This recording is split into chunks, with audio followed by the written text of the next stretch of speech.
Hello and welcome to City at a Glance. I'm Kelly DiMartino. Thanks for joining us on today's program.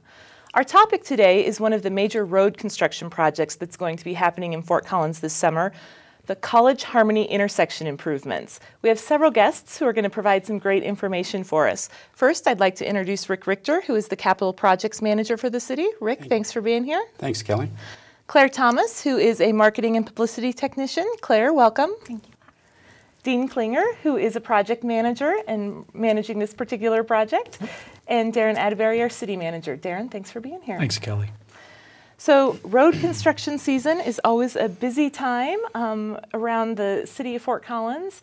Darin, I'm going to ask you to start off by talking just a little bit about kind of why these projects are so important to the community. They can be a little frustrating sometimes if you're impacted by them, and yet they're critical really to the services we provide. So if you could kick us off, that'd be great. I will, thanks, and thanks for the opportunity to talk about this project. I think it's fantastic. I'm really excited about it, and I also know that, excuse me, it's going to be an inconvenience for folks. And so whenever we talk about road projects, we're talking about progress, and that is improvement or new capital projects, or either maintaining or doing new capital projects, which are always an enhancement. But they also come with inconvenience during the construction period, and we'll talk a little bit today about how we try and mitigate that. But I'm really excited about this project today, in particular Harmony and College, because I refer to it as South Main and South Main. It's really, if you think about downtown, you think about Mountain and College. Harmony and College are really that for the south side of Fort Collins, and we not only are going to make some significant enhancements from just a roadway standpoint, but also I think aesthetically, and for those 70,000 people a day that drive through that intersection, I think when we're done with this project, it's going to be a much improved area. So very relevant topic. I appreciate you having this topic on today, and look forward to just learning more about it. All right, great, thank you. Well, Rick, I'm going to ask you if you can start by just talking a little bit about the scope of the project for people. We've told them it's Harmony and College, but let's talk a little bit about what the project will entail and why we're doing it. Sure, Kelly.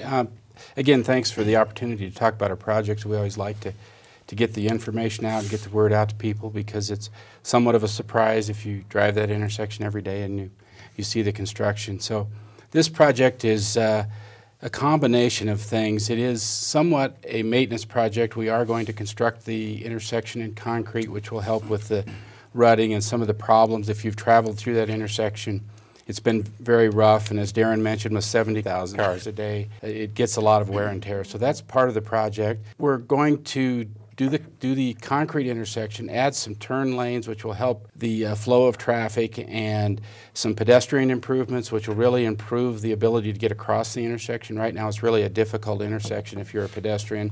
We're adding bike lanes, actually west of College on Harmony from the railroad tracks through the intersection. This will connect the west side of Harmony with the east side of Harmony with bike lanes. So there's a real gap there right now. So that will be an improvement.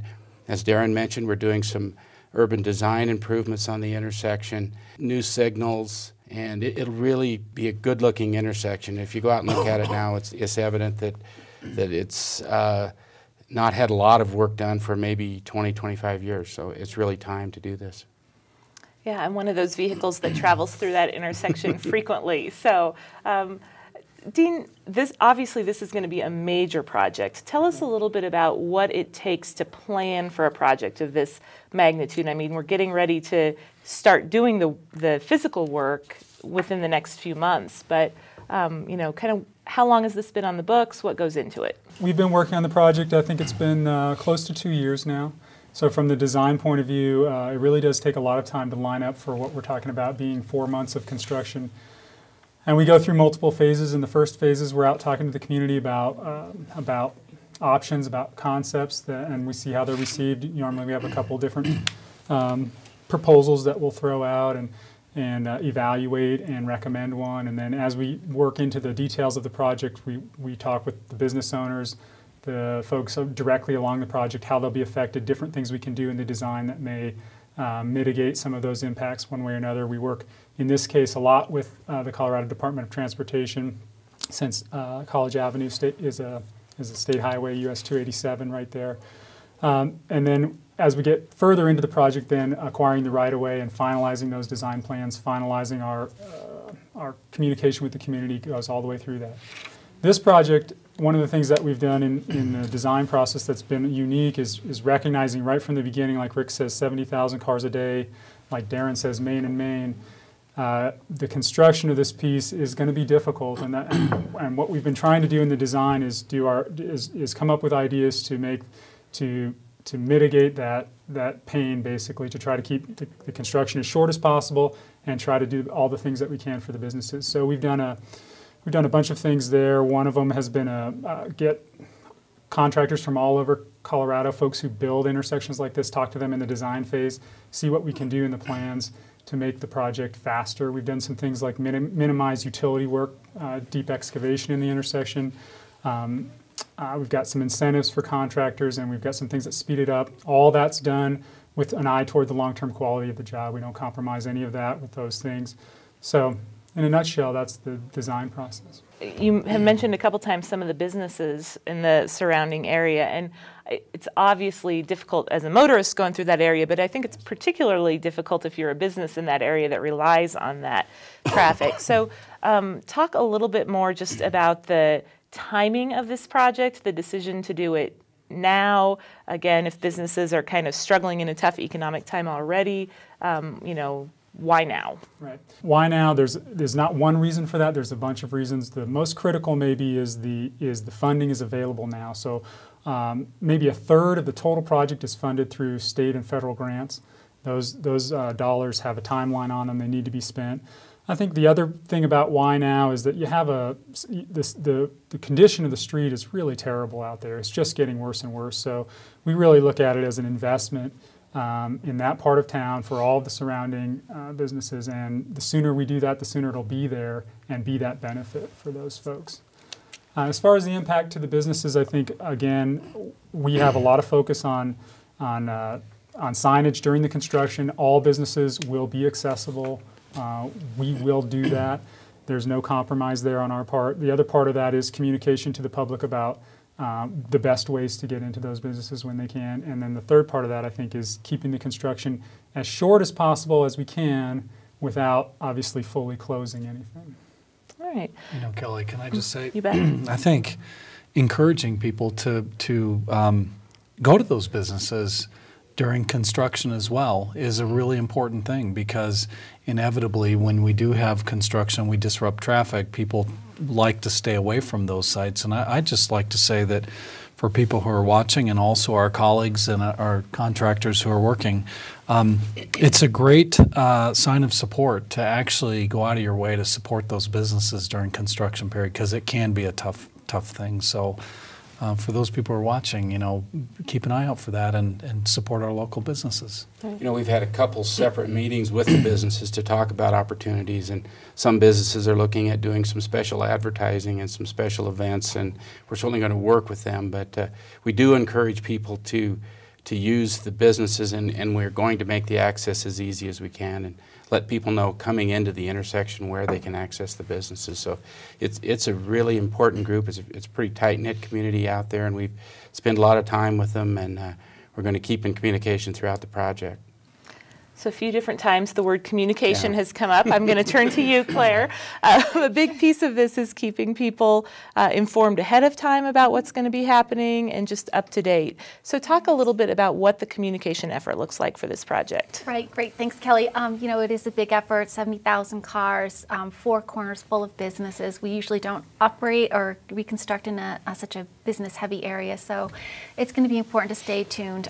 So our main tool is going to be the project website, and we have updates on there regularly. I think we launched the website back in the fall knowing that the project was coming online, and have had updates on there regularly. We have a project newsletter, electronic newsletter that people can sign up for, and it'll go out as often as we need it to, specifically about updates and alerts to closures, detours, and again, reminders to drive safely through the construction zone and to frequent the businesses that are near the construction site.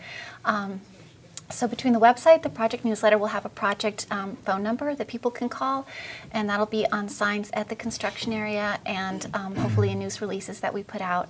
And then we have social media tools now at the city that I think will be really valuable for people to get tied into. So that's Facebook and Twitter. And we'll be doing updates as often as necessary as well. So we've already gone out and met with businesses one by one. We have project business cards we've been passing out, and we're going to continue to work with the businesses to help communicate project updates with their customers through signs in the store or updates to the businesses themselves so they can help with that message. Please go to fcgov.com/CHIP, CHIP for College Harmony Intersection Project, and there's a nice newsletter sign up. I think we have more than 400 people right now on the list, and it grows every day. So great. Yep. And I bet after the first time that a lane is closed, it'll grow even more. Yes. Absolutely. One of the other things we're going to do, have a presence out on the project. So we're going to have a field office. We're going to go out to some of the businesses before the project starts, pick a Saturday, and try to share some information with people as they patronize the businesses. So I think it'll be a good opportunity to have a face out there, and if people have questions, we hope to be able to respond through all of the different outlets, but face-to-face is really important for us. Mm-hmm.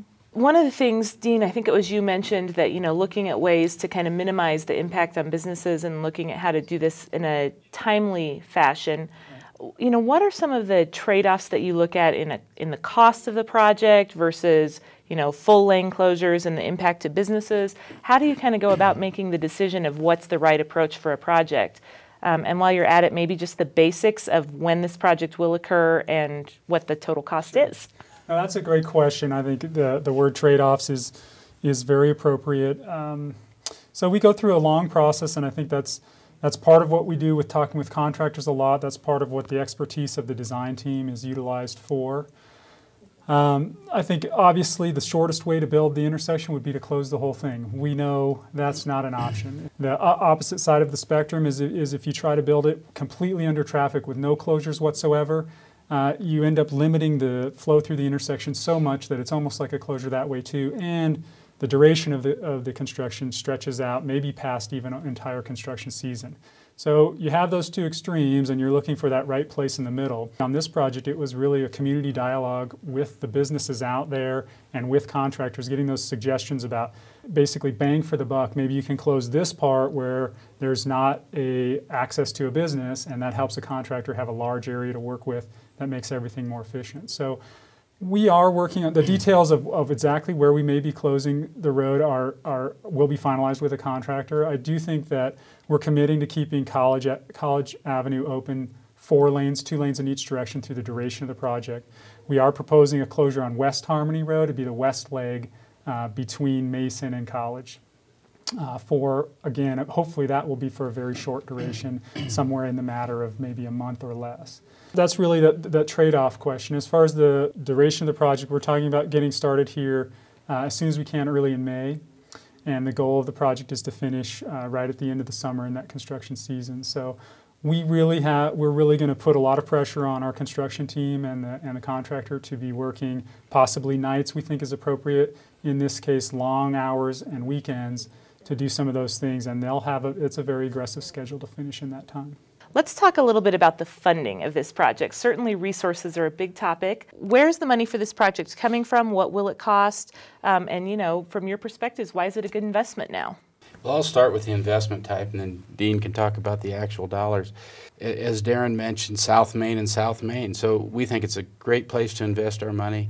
There are some serious deficiencies in the intersection, and with the improvements, the flow of traffic will be better. We think we'll reduce the delays and the congestion by 20%, so that's a huge benefit to the traveling public.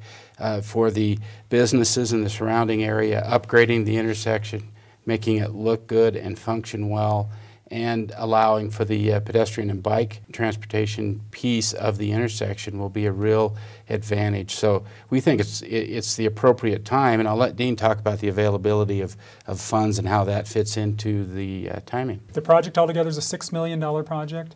It's a great example of leveraging grant funding. In this case, we've got right about $2 million in state and federal money. The majority of the funding would come from our Building on Basics, which is the quarter-cent sales tax for capital improvements. There's actually two projects that overlap here. One is the continuation of the West Harmony project that we completed last year, and then the other one is intersection improvements, including specifically this Harmony and College intersection. Another source of funding that is the East Harmony Maintenance Fund. So for the piece, the east leg of the intersection where we're doing the conversion from asphalt to concrete, that piece comes into play too. So what Rick's referring to in terms of the timing is that one of the consequences of applying for those state and federal grants is that they're on a timeline. The money needs to be spent in a timely manner. So we've committed as a part of accepting that money to do this project as soon as possible, which is this year. If you drive through that corridor, again, which 70,000 people do a day, you're two of those trips, Kelly. Sometimes 4 or 5. You know, as well as all of us around the table, that from a maintenance standpoint, that facility is in terrible shape. There's rutting. There's someone else talked about that earlier. So why now? It's responsible maintenance of a critical city facility that has heavy use, and all the things that you just mentioned. You know, I oftentimes get questions. Well, why would you make a $6 million improvement on a facility like this when you can't afford to keep certain operations going? Well, these dollars that Dean and Rick have talked about are not, we cannot use state transportation dollars to fund police officers. We can't use Building on the Basic dollars to fund, to keep parks and recreation programs running. So these are very, very separate funding sources that legally cannot be used for basic operations and maintenance of the city. So I think it's a great question, why now? And I want to just sort of put an exclamation point on improving that area, because it is an area that will see, with all the work that's going on with the business community down there and the work with our economic health department, I think you're going to see the South College area and what we call the Midtown area really booming in the near term. Now, we have to get through this economic crisis, but I think the planning work that's gone on and the infrastructure improvements that are be going on in that area will only help bolster future economic growth in that area. So I'm really excited about it. And then frankly, it is an inconvenience for a lot of people going through there right now. Rutting it's a maintenance issue, it's a safety issue, and being a cyclist, I know exactly about the gap that you're talking about in that area. I travel from east to west and west to east on Harmony frequently. It is an unsafe area, and this improvement will significantly benefit pedestrians and bicyclists. Darin, in the context of all that we're kind of anticipating in that area as we look forward in our community, let's talk a little bit about this concept of Main and Main and why maybe this intersection is going to look a little different than our traditional intersections would. We've mentioned a few times some urban design features. What does that really mean? And again, why make that investment at this time? Kelly, I think a show that we're going to be having probably sometime in 2010 is a group of business leaders who've come together to form a business association to really be proactive in terms of supporting and bolstering and business that's going on in the Midtown and the South Fort Collins area. So we'll have a show on that, I suspect, because these folks are so active and just rapidly getting engaged. I'm really excited about it. When Rick and Dean and I and others started talking about this project, we clearly knew that we wanted to build a concrete intersection here. Moving from this rutted asphalt to concrete was a basic, sort of a fundamental in this project. And just briefly, for those of us who aren't necessarily engineers or didn't have that in our background, why?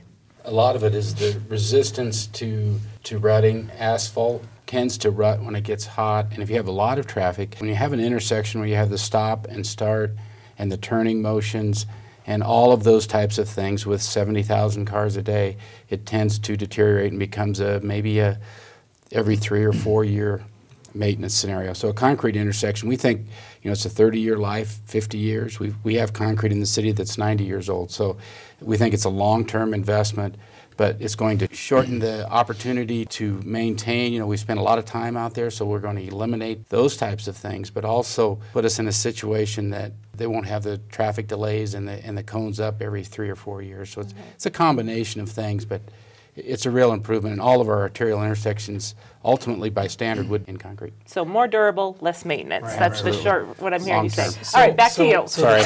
Long-term. Back to you. But the technical word rutting, which is not a technical word, but even more practically speaking, what happens is when a bus is sitting there and it's a hot summer day and it's on asphalt, it starts spreading the pavement out. And so you actually see these tracks. That's from trucks, heavy vehicles, from buses.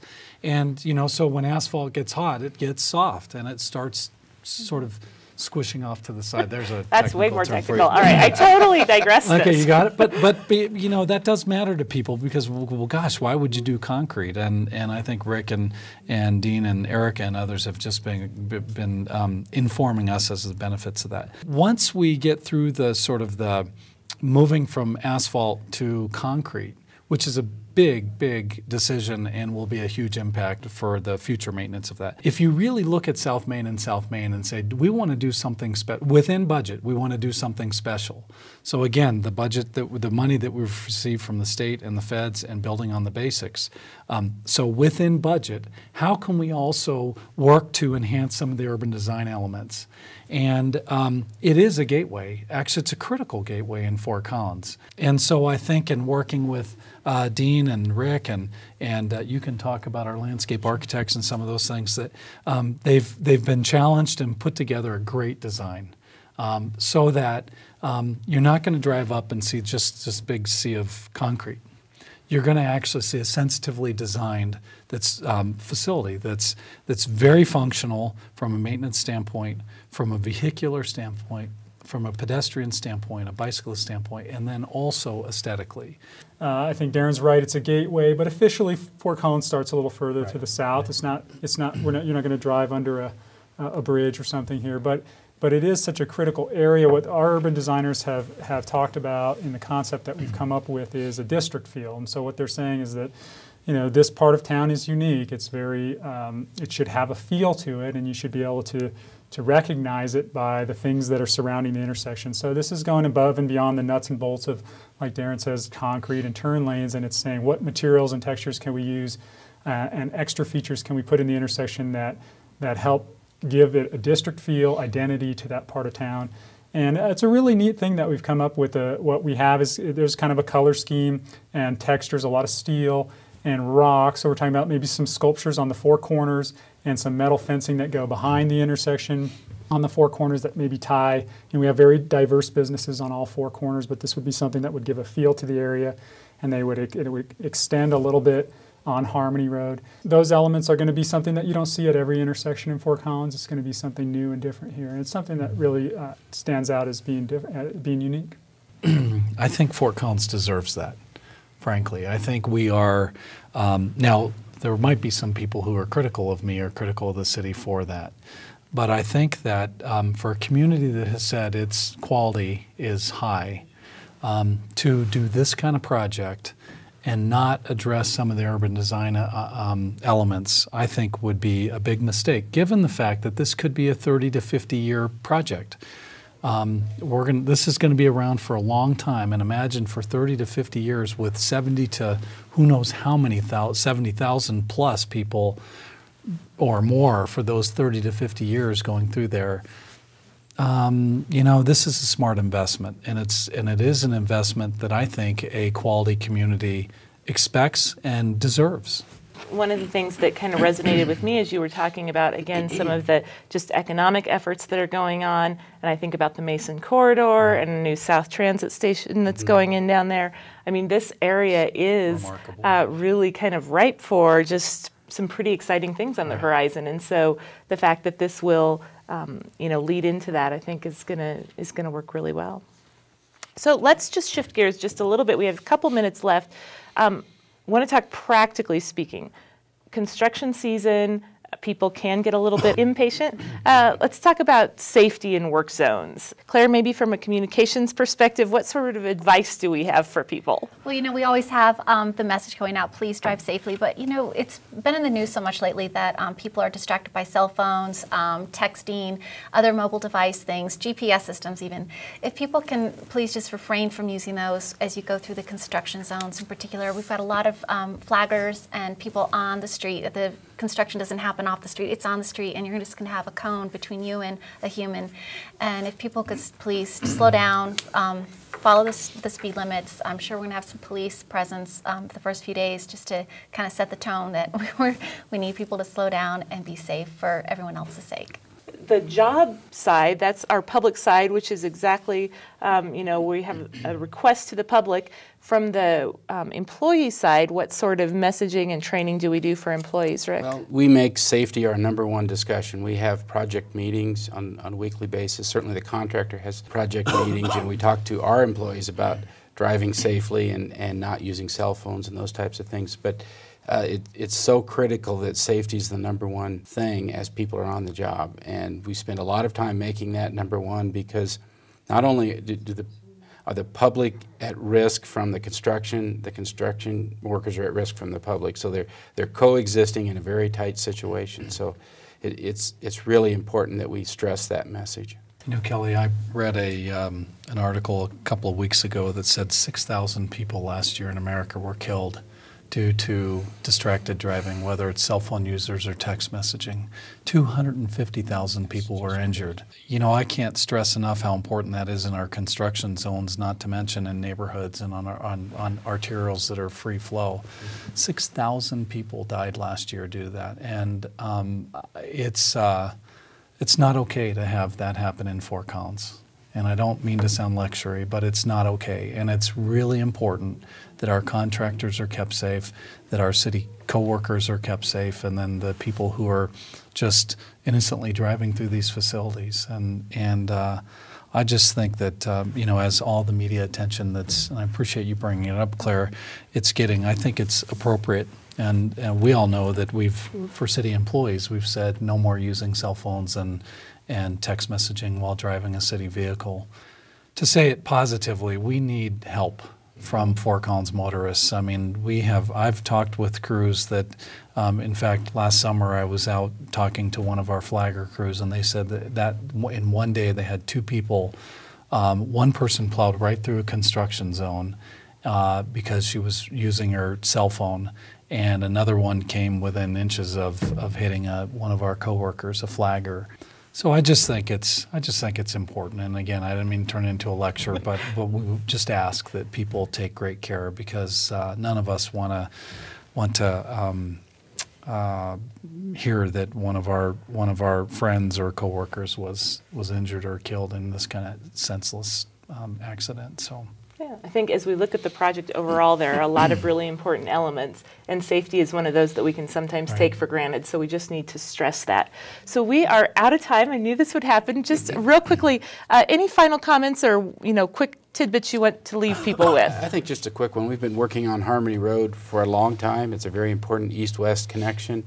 We have a project going out near I-25 where we're replacing a bridge, so we're going to they need to have patience with us another year. We've got one more project, and we're going to make it as quick as we can. All right. Thanks for being here. Claire? Yeah, just encourage people to go to the website, fcgov.com/chip, and sign up for the e-newsletter, and we'll send you all the alerts and updates that you need. And then, of course, follow us on Twitter and Facebook. All right. Thank you. Dean? I would just say the citizens can look forward to some really nice improvements, reduced congestion, better bike and pedestrian facilities, less maintenance. Just hang in there with us for 4 months of construction, and then you'll have a 30-year project there. All right, great. Thank you. And Darin? I think we're in great hands. I'm glad you guys are leading the project, and I want to encourage you to get it done on time and on budget, under budget. And I just appreciate the work that you guys are doing. And Dean, you're a great project manager, and you're just the right guy for this job. So I appreciate it very much. And I think a couple months from now we'll look back and say, wow, look at this enhancement to our community. So appreciate the work you guys are doing. All right, great. Thank you all for being here. I appreciate it. Thank you for watching. That concludes today's edition of City at a Glance.